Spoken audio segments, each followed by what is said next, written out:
Greetings.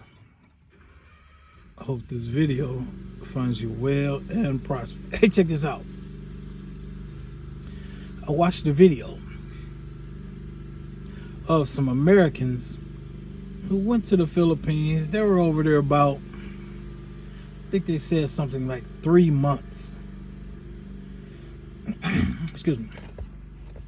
They listed, a bunch of reasons of why they weren't, they felt that they were kind of deceived by online content before they went to the Philippines. So they were saying that a lot of the online content was so-called propaganda. I said, wow. So I had to listen to their video. I wanted to hear this. So I listened to it. I was like,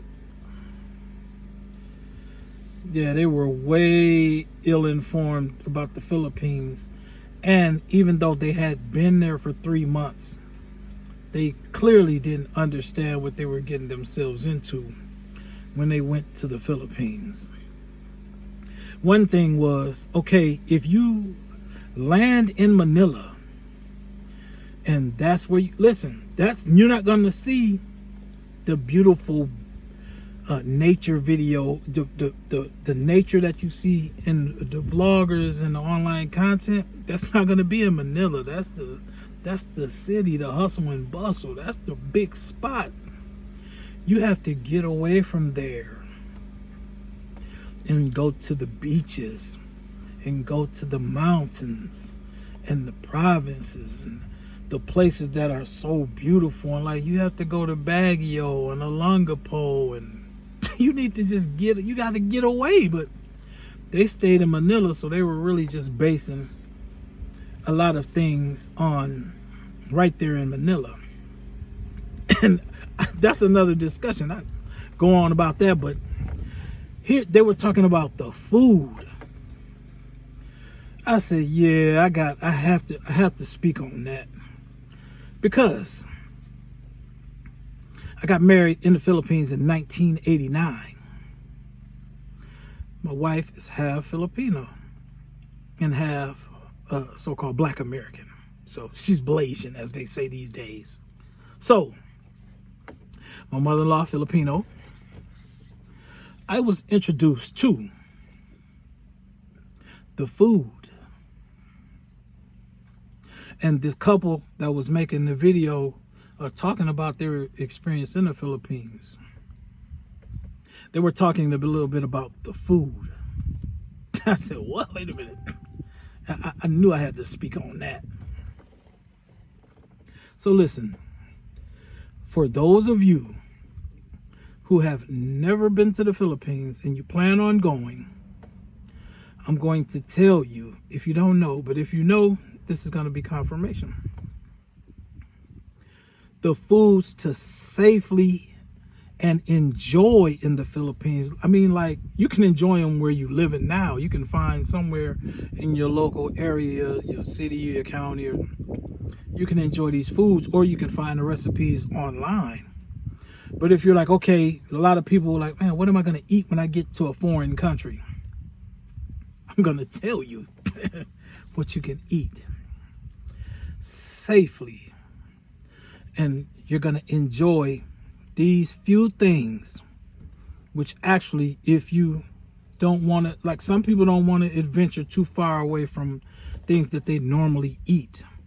And I noticed when you go overseas, you start seeing things that you don't regularly see in your everyday life in the United States. So I'm gonna share these items with you. The first thing, for you individuals who like bread dinner rolls, you have to get the pandesal. Yes. It's a great kind of like, it's like a sweet dinner roll. Yeah, you can almost eat these things like as dessert. They just melt in your mouth. So bread, get pandesal. You're not gonna lose, okay?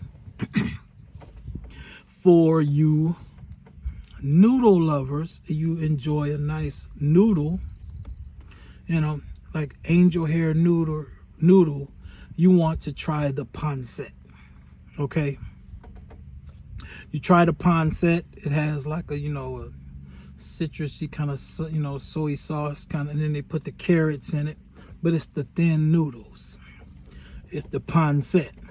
So listen, mother-in-law, ex-wife always made the pancit. And then listen, anytime we could get the pan de sal, the bread, we would get that. You'll be safe.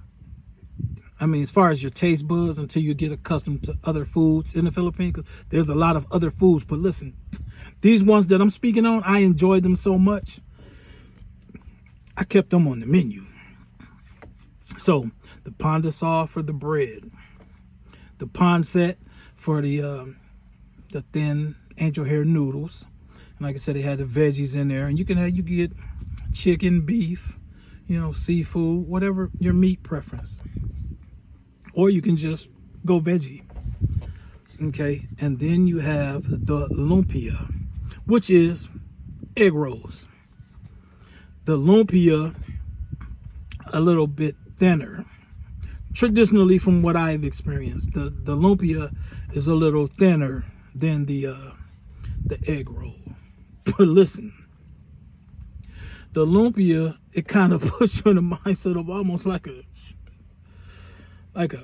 fat French fry with whatever you put in them. Get you a beef lumpia, and you're good. As some people make the lumpia, like some raw. Get you some lumpia, and you'll be good. And you like the egg rolls? Yeah, they're just thinner versions, like cigar size, But listen, you could eat them, and you're good. So you got the pan de sal, the bread. You have the pancit, the noodles with whatever type of meat you prefer, and then you have the lumpia. It's like the egg rolls, thinner egg rolls. My favorite is the sinigang, the sour soup. Yes. You could probably go to your local Oriental store and get some packets of sinigang flavoring. It's just simply, I like it with spinach. So get you some spinach, the sour soup flavoring packet, sinigang, sour soup. Listen, your stomach is gonna love that. Green spinach is good for you anyway. It's a superfood. So with the flavor, I cannot clearly describe the sinigang flavor to you. It's a very pleasant sour soup. It's very pleasant. And like I said, you on your health thing, listen, it's not gonna mess you up when you consuming the sinigang, the sour soup. That's my favorite. So, of course, all of these things goes with the rice. So, I mean, you're safe as a foreigner in the Philippines if you consuming the pan de sal, the bread, the pancit, the noodles with veggies and the meat in it, and the lumpia, fried lumpia, and get you some sour soup. Listen, I could get a bowl of rice and just pour the juice, the sour soup, the sinigang, and it's just gonna be a meal. So yeah, if you've been there, you know what I'm talking about. If you Filipino, you know what I'm talking about. Listen, if you've never been and you're going, you're safe with these. Trust me. You get to the country, you get off the plane and say, okay, Kuya Chris, Big Brother Chris, Kuya Chris said, I need to try the pan de sal, I need to try the pancit, I need to try the lumpia, and I need to try the sinigang, the sour soup. you're good right there with those. All right. Now, I'm going to end the video on this. Something that I haven't tried. I haven't mustered up the courage. But in the Philippines, they have balut. Balut. Yeah. So I'm like, when I go back to the Philippines, I'm like, I might have to muster up the courage to try the balut. Well, when I lived in the Philippines, I lived off base. You would hear the vendors coming up the street. Balut. You'd be like, what? What is it? Balut. What the hell is it?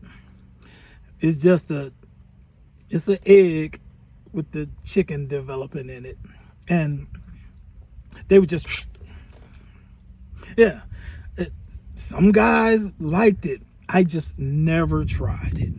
Because growing up, I just, we just boiled eggs and scrambled them, and you just kept it simple. But yeah, I might muster up the courage to try the balut. So once again, let me give y'all the list. The pandesal, the bread, you're good with the pandesal. The pancit, the noodles, you're good. The lumpia, you're good. The sinigang, you're good. Yeah, and then you want to take it to the next level, try the balut.